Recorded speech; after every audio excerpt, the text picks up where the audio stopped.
My name is Claire, and for most of my life I believed my family would always stand together when it mattered. I was wrong.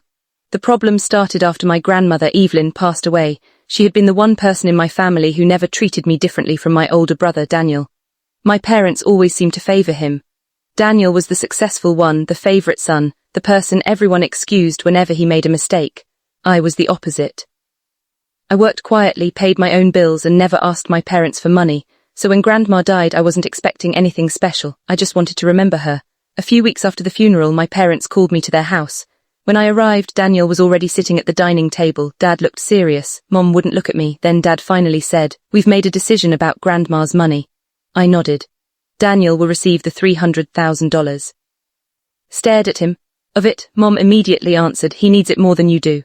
Daniel leaned back in his chair with a satisfied smile. I felt something inside me break. "Why?" I asked. Dad sighed. "Daniel has a mortgage, he's starting a business, you have a job and no children, you'll be fine."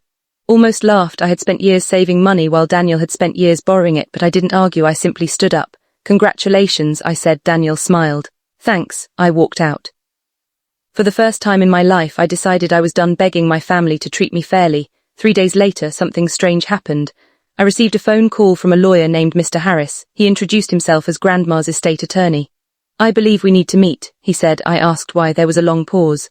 "Your grandmother left instructions that I couldn't discuss until after her funeral." My heart started beating faster. I went to his office the next morning.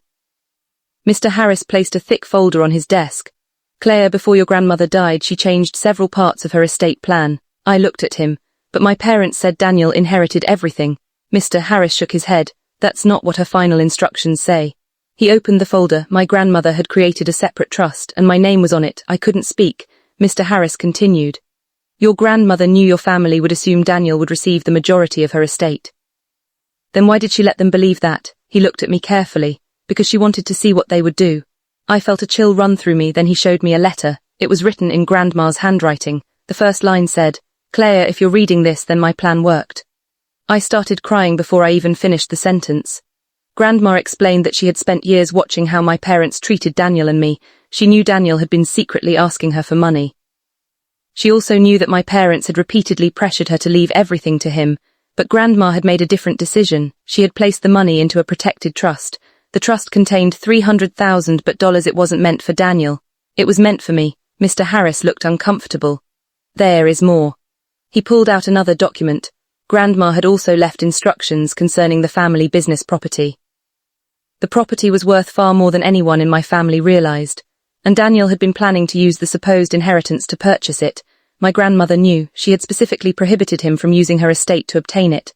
Then came the part that shocked me most. Grandma had written that if my parents falsely represented her will after her death, the trust would become immediately available to me. My hands started shaking. "She knew they would do this." Mr. Harris nodded.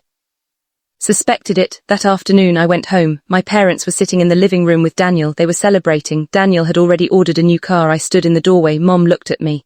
"Why are you here?" I placed the folder on the table. "We need to talk." Daniel laughed. "About what? The money is already mine." I looked directly at him. "No, it isn't." Room became silent. Dad stood up. "What are you talking about?" I handed him the lawyer's letter. He read the first page. His face changed. Mom grabbed it from him. Daniel leaned over her shoulder. Then he went completely pale. "This is fake," he whispered. "It isn't," I said. Dad looked at me. "Claire, your grandmother was confused near the end." I shook my head. "Lawyer who handled her estate says she was mentally competent when she signed it." Nobody spoke. Then Daniel suddenly stood up. "Stealing my inheritance." I looked at him. "Inheritance?" I pointed toward the documents. "Grandma left the money to me." Daniel became furious. "You always get everything." I almost smiled. "That's funny." I told him about the years I had worked while he borrowed money. I told him about the bills I had quietly paid.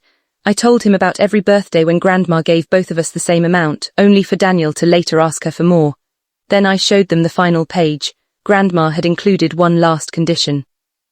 If Daniel attempted to challenge the trust without legitimate grounds, he would lose any remaining claim to her property. Daniel stared at the page. Dad sat back down. Mom began crying, but I didn't feel victorious. I felt tired. For years I had wanted my parents to choose me.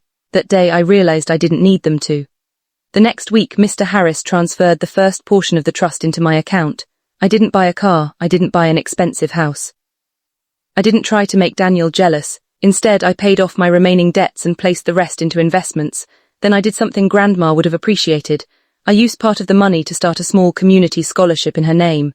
A few months later, Daniel's business failed. He called me for the first time. He didn't sound arrogant. He sounded scared. "Claire, I need help." I was silent. Then he said something I never expected.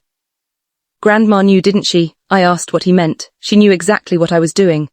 I looked at Grandma's letter sitting on my desk. I thought about everything she had tried to teach me. Then I answered. "Yes, she did." Daniel started crying. "I didn't think she'd leave you anything."